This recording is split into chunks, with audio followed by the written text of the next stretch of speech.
So welcome everyone. My name is Christine Fedorov and I am the Category Business Director for Power Systems, which is a group within our company, and RELiON is one of the brands within that group. And I just want to start with giving you a little background on me. I started in the battery industry in 1997, working for a lead acid battery company. And I started in engineering, that's my background. I worked in engineering for 6 years, doing everything from product testing to working with OEMs to size batteries for their equipment in floor machines and other markets. At that point, I did my MBA and moved over to the commercial side of the business. And I did product management, market management, both domestically and globally, and several other roles. And after 13 years with that manufacturer, I went to work for an AGM supplier. So I got experience in AGM batteries, did that for 5 to 6 years. And then in 2016, so about 6 years ago, I came to work for RELiON Battery. So that was my start into the lithium world. So that's a bit about me. I'll get right into the webinar. So we're going to talk about how lead acid batteries are preventing you from maximizing your ROI.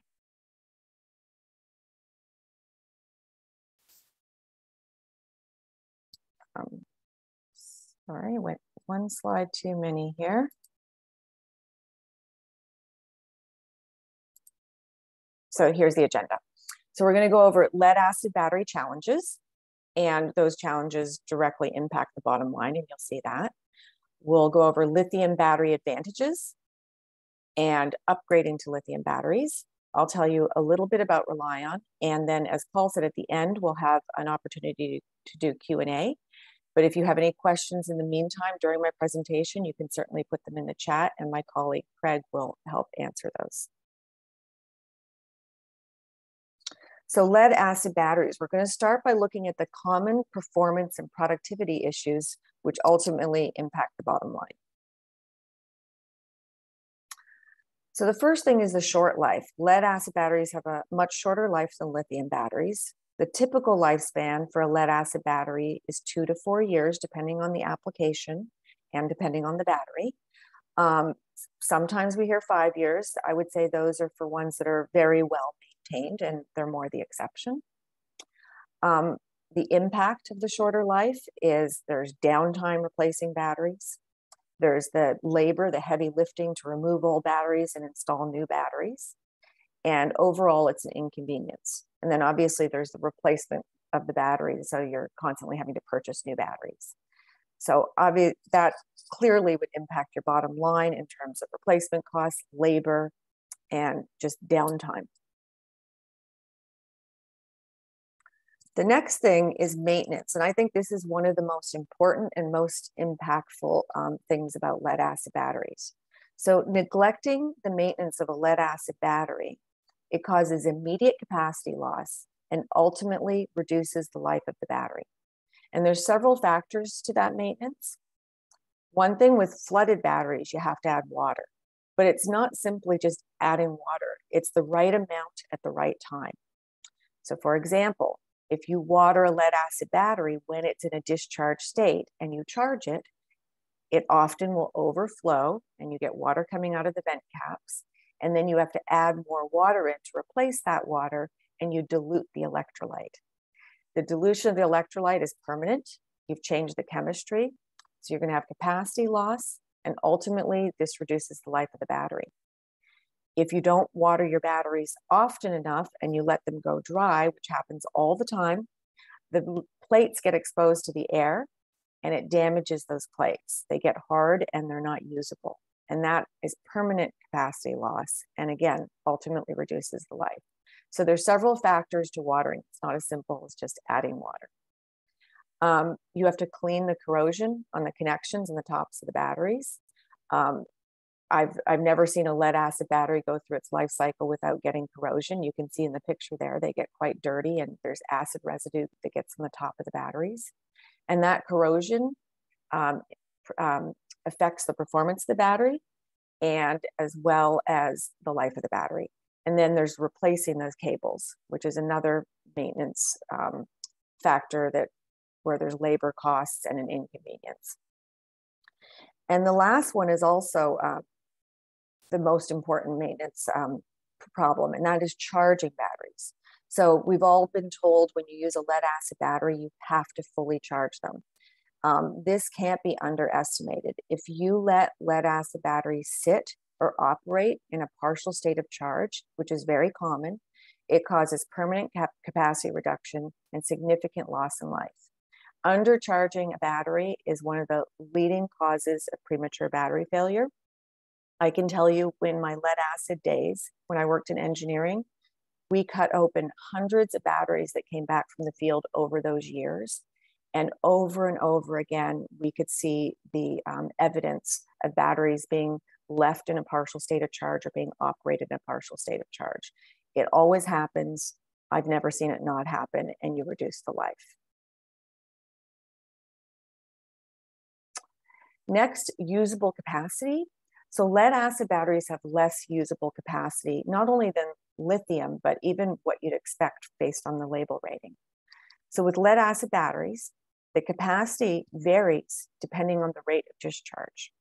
So in a real application, the current is not continuous. It varies continuously and often significantly. So you're never really getting the published battery capacity in a floor machine. So if the battery says 100 amp hours, you're not actually getting 100 amp hours. And I'll show you that in a graph later. Some points to note with traditional wet lead acid batteries, you're typically getting 80% of the capacity when they're brand new, sometimes 70, 75 to 80% of their capacity. And it takes time for them to work up. It could be up to 100 to 150 cycles before you're actually even able to get 100% of their rated capacity. With AGM or gel batteries, on the other hand, you will get 100% when they're new, but they immediately and steadily decline.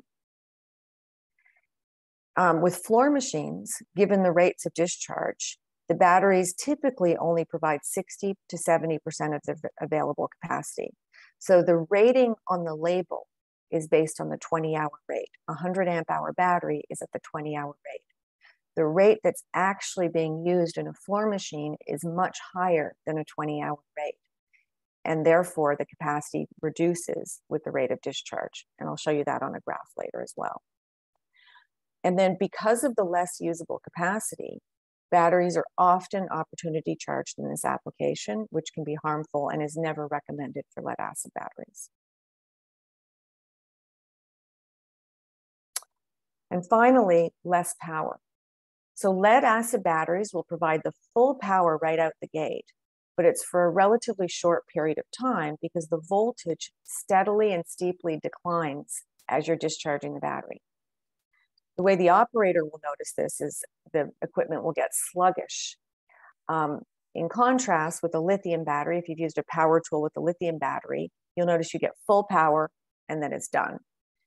Well, with lead acid batteries, it goes through that sluggish phase, which often has people stop their job and go and charge the battery because they feel like it's dying, when in fact, there could be quite a bit of capacity left, but you're not getting the power you need to get the job done properly. So before I get into what makes lithium better than lead acid, I'm just going to summarize what I went through. So you have shorter life with a lead acid battery. You have higher maintenance and several factors to those maintenance pieces.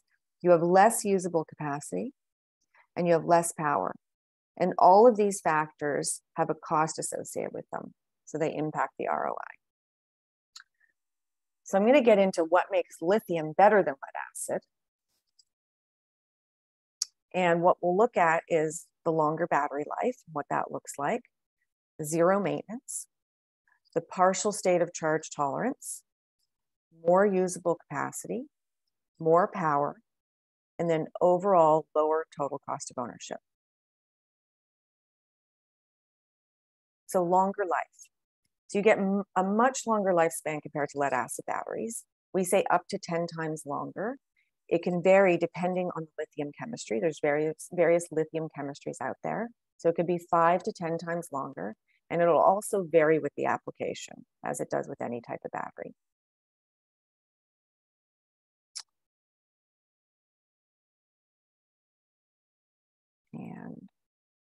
there's a graph showing you the cycle life of a lithium battery. So here you can see it goes out to about 3,500 cycles. And this is for lithium iron phosphate. And then here is a line for a flooded lead acid battery, which is around 650 cycles. Even if we were generous, some will claim 800 cycles. You can see there's a huge gap between the life of a lead acid battery and a lithium battery. Maintenance free. So lithium batteries require zero maintenance. There's no adding water. There's no cleaning acid residue off terminals, battery tops, or cables. So that's a reduction in labor cost. And partial state of charge tolerant, which also speaks to the maintenance of charging the batteries. So lithium batteries do not require a full charge. Partial charging does not damage lithium batteries.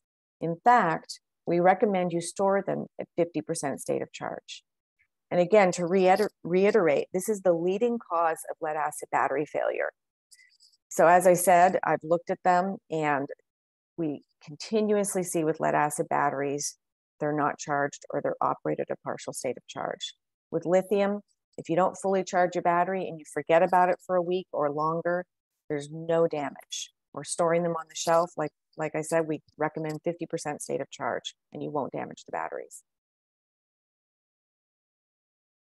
More usable capacity. So you get the full capacity regardless of the state of discharge. So I'm going to show this to you in a graph. As I mentioned before, with lead acid batteries, I have a line here for HEM and flooded. If you look at the x-axis, you could see around 10 amps, they're getting their full capacity. But as you move out to 20 amps, 30 amps, 40 amp rate of discharge, the capacity significantly reduces. And in a floor machine, you're often seeing 40, 50, 60, sometimes 70 amp discharges. So you're actually getting less than the rated capacity. On the 100 amp hour capacity line, there's a straight green line here. That represents lithium. So whether you're discharging at 10 amps or 70 or 80 amps, you're always getting 100 amp hours. So you're getting the full capacity regardless of the state of discharge. Another way to look at it is in this chart here. This is very telling. Here's an AGM battery that's rated at 115 amp hours. Again, the labels are always the 20-hour rate. So if you were to discharge it for 20 hours at a very low current, you get 115 amp hours. But the usable capacity is between 60 to 80%, depending on the manufacturer's recommendation. So even at that rate, you're getting 69 to 92. Again, various manufacturers recommend different usable capacity. But if you go down to the 3-hour rate, C3, which is more indicative of a floor machine rate, the rated capacity is only 79 amp hours. And then if you go to only being able to use 60 to 80%, you're talking 47 to 63 available amp hours. If you move over to a flooded battery, rated at 130 amp hours, the usable capacity is typically 104 amp hours, it's 80%. You go down to the 3-hour rate, where it's rated at 91 amp hours, you're getting 73 amp hours. And then finally, you go to the lithium. This is a 100 amp hour battery. So it's even less rated capacity than the AGM and flooded here, but quickly becomes more capacity as you go down to the higher rates, because you always have 100 amp hours available to you.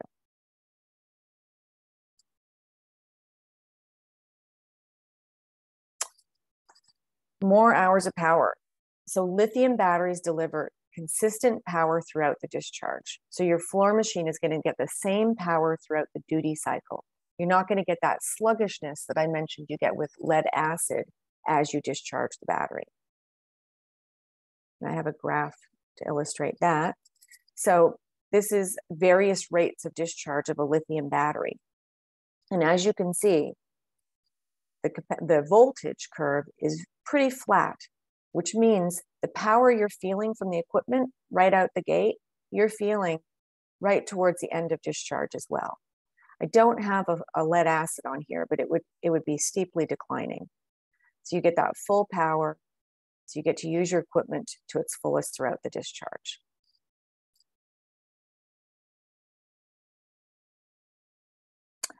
and lower overall total cost of ownership. This is ultimately what we're talking about here.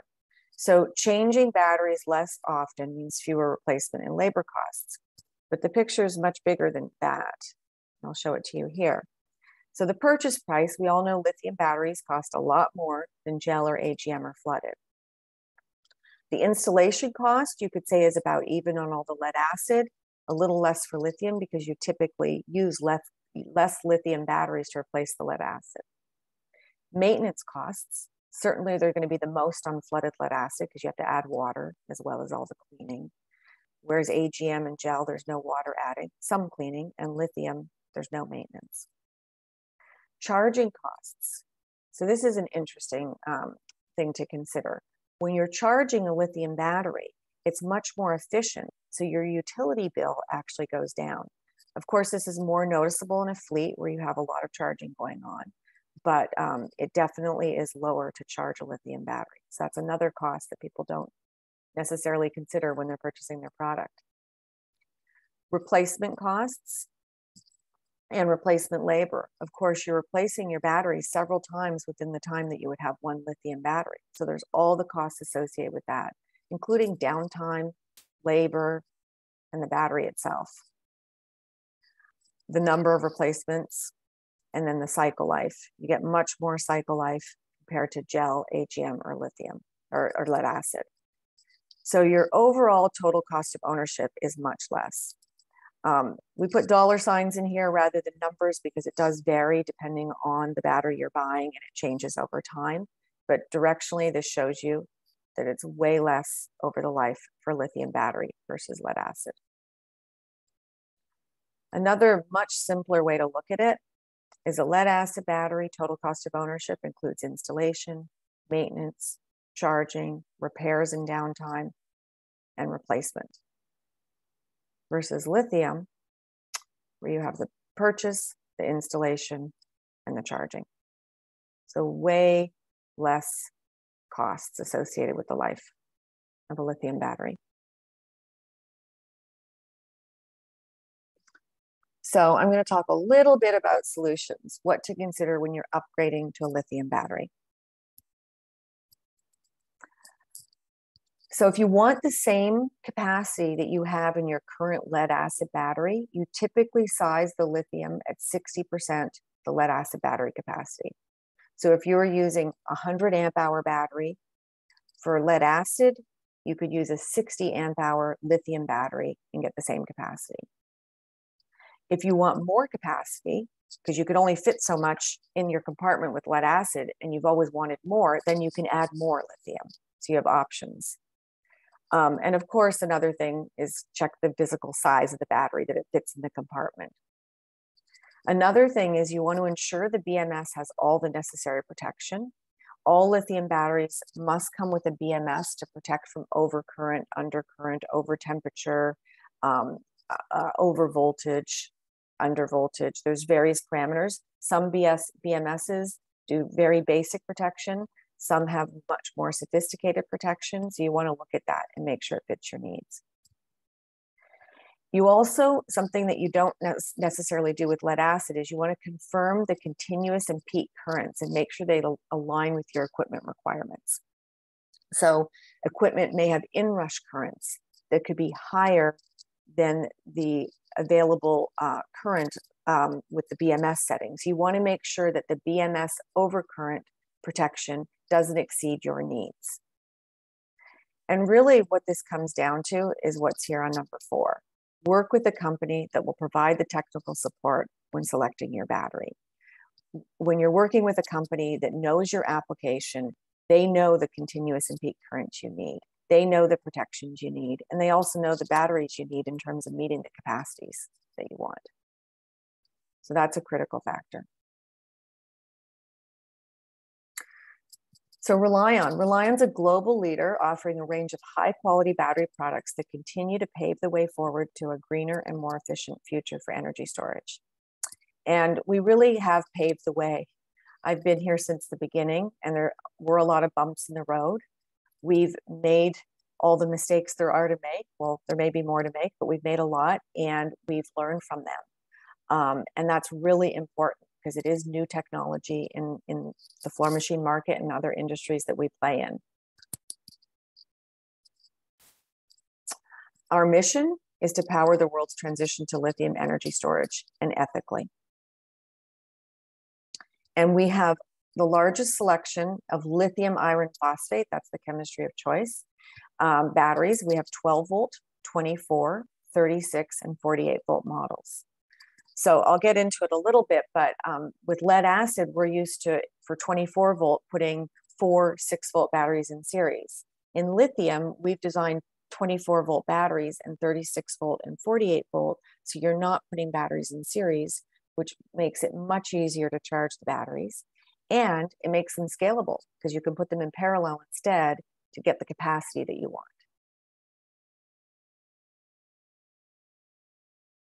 So I'm going to focus on, like I said, we do have a large portfolio, but I just want to highlight one battery in particular, and that's our 24 volt Insight series battery. And the reason I'm pointing this out is this was designed specifically for the floor machine market. And the reason is the size and the scalability. So we made this a GC2 group size. So this is the most common size used in floor machines. Where you have a 6-volt battery, this is the size of it. And this is 24 volts. So where you have 4 6-volt lead acid batteries, you can put in 1, 2, 3, or 4 of these 24 volt Insight series batteries, and each one is 60 amp hours. So if you only need 60 amp hours, you can put 1 in. If you want 120 amp hours, you can put 2 in, and so on. And again, you don't need as many to meet the capacity of the lead acid battery. So you have options here, and you can downsize or upsize depending on the specific customer needs. Another thing about this battery is there are CAN ports here for CAN communication. At an OEM level, we're able to integrate with the motor controller and communicate and work together. In the aftermarket, where this is handy is with the fuel gauge and remote power button. So you can't use a lead acid battery fuel gauge on a lithium battery because, as I showed you, the voltage stays flat, and lead acid battery gauges are voltage based. So we have a fuel gauge that actually, via CAN, reads the amp hours being removed from the battery, so it can give you an accurate state of charge. So that's one option here to use the CAN communication. And then the other is the remote power button. So on the lead acid, on the lithium battery, there is a button here that will turn off or on the battery if you choose to. Or if the battery has been sitting for an extended period of time, it can go into a sleep mode and you need to push the button to wake it up. Another function of that battery is there's some LEDs here. And if you push the battery button, it can show you the status of the battery, whether it's charging, discharging, or the state of charge. We have a remote button there in case the battery is difficult to access that you can mount on your dashboard and power the battery. Another thing about this battery, we have high continuous and peak currents compared to other batteries that are out there that we're competing against. So this was designed specifically for the application. It fits and it has all the functionality that you need.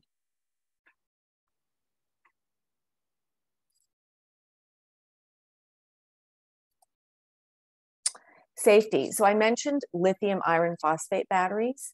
That's what we focus on at RELiON, and it has an inherently safe chemistry. Plus, we have a BMS that provides extra protection. I know in the lithium world, people are often concerned about safety, and some of the chemistries generate a lot of heat during charging and discharging as they expand and contract. With lithium iron phosphate, the chemistry is very stable, and there's very little structural movement and very little heat created, relatively speaking. And at RELiON, we also have all these certifications. So you must have UN 38.3 to ship lithium batteries. We also have UL 2271 on the battery I showed you at the battery level. And that means there's redundancy in the protection. So it has to be very safe. We have UN at the cell level. We have IEC 62133 at the battery pack level. And we have CE certification. And one thing to note about CE is that can be a self-declared certification, but we actually go out to an outside lab to get that certification. And lastly, RELiON, we have Limitless Blue. It's our long-term mission to reduce our impact on the planet and use our business for a force of good in everything we do. And as part of that, we are members of 1% for the Planet. So we donate 1% of our net revenue annually to eco-friendly, earth-conscious causes and organizations around the globe. So we are at the Q&A stage here. Hi, Christine. We got a couple very good questions in through the chat room who have answered the people who asked the question, but I think it might be worth reviewing for the group. Okay. One question was, how do you dispose of lithium batteries at the end of life? And the question was answered. There's many lithium battery recyclers around North America and actually around the globe. So typically you have to contact the lithium battery recycler in your region. That will vary. Often that service can be free, but typically you might have to pay a small fee, including maybe the shipping of the battery to them. Another question came in about the relationship between opportunity charging. Specifically, does that mean not fully charging the batteries and how the batteries react to that? So I think Christine covered that well. I'll answer the question again. So opportunity charging is, a limited charge. It typically doesn't take the battery to a full state of charge. And sometimes that's the practice of a customer or equipment owner not to fully charge the batteries on a regular basis. It's very harmful to lead acid batteries. You could kill a battery within weeks or months doing that in lead acid. But as Christine covered, lithium batteries are very tolerant of partial charging, or what you might refer to as opportunity charging. And in fact, there's studies that show that actually extends the battery life if you're doing that on a regular basis. Christine, the third question we got was kind of the usual, will the deck be made available after the presentation? Yes, it will. We'll be sending it out to everyone that participated. Oh, we've got a couple of new questions come in. Does the battery have UL 1973 certification? We have 2580 and 2271. We do have different certifications on some batteries. I'm just looking right now. I can help out on this, Christina. Sure. The 12-volt battery, we are in the process of getting UL 1973 certification. The 24 and the 48, as Christine mentioned, do not have 1973, but they carry 2271, which is the standard for light electric vehicles. And usually that supersedes 1973 and some of the other numbers people request.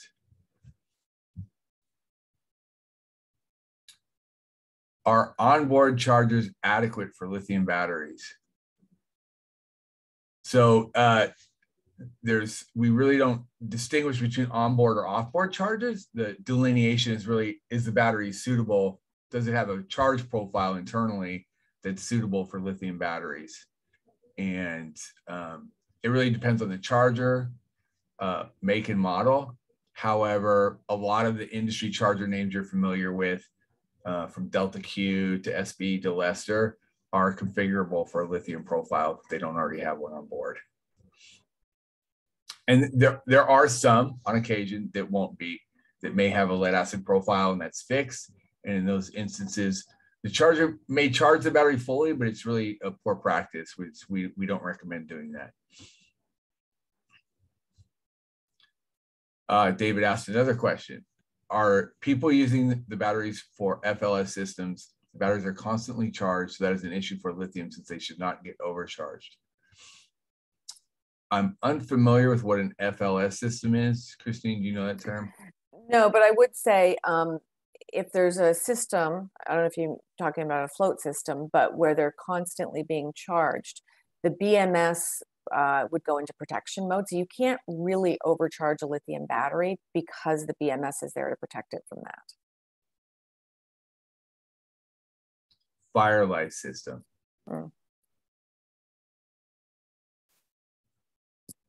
Again, I'm not familiar with that system. But Christine, I think kind of addressed that question pretty well. The batteries will go into protection. which means they remove voltage from the battery terminals as soon as the charge current's taken away or disconnected, the battery makes itself available again, and you can use the machine. So it comes out of protection automatically is really the question, the answer.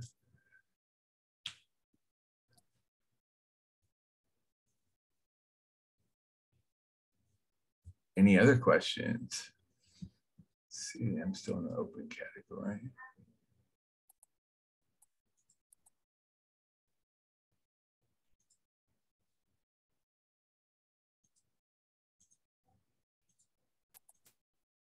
Give you a few more minutes if you have any more questions.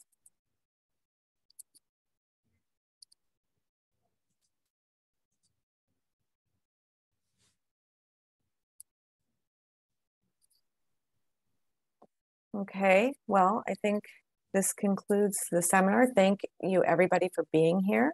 I really appreciate your time. And like I said, we will be sending the slide deck out to you all.